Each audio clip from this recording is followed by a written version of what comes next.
We're going to Detroit. One of my favorite entrepreneurs, Carl McAllister. Hey, good afternoon and happy New Year, everyone. Great conversation and insight, by the way, Super Frenchie.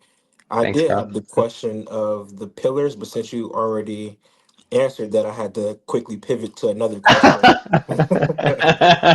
Nice. um, That you're reacting and adapting to your environment right there. You're already a Brinksman. You get this. Absolutely. So my second follow-up question is, were you ever forced to pivot on something? And if you did, how did you handle it? Can you repeat it? I just want to make sure I absorb every single word. So, So, if were you ever forced to pivot on something, like make a last minute change or redirection? And if so, how did you handle it? yeah. Okay. Thank you. Is that applied mainly to sports or the mountains or life in general? Both. Both. Okay, great question. So I think one of the abilities that are one of the things that recurring he had to use through my personal life and professional life is reframing.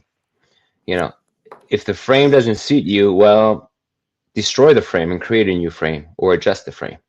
And it's happened to me when I travel halfway across the world to do a project. I've climbed the mountains all night. I'm on top of the mountain and conditions are not good, or it's not feasible, or it's not how I envisioned it. So I'm like, well, I got to turn around. I'm not going to carry on with this just because I set it as a goal.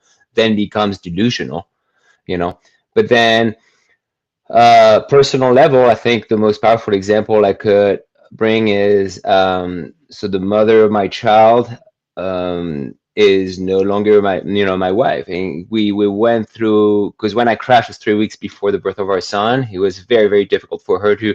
We hung on for about 10 years after, but just there was no blooming for her. There was no blooming for me. You know what I mean? And so there comes a point where you got to have the courage to refrain. You're holding each other back. You are stifling each other.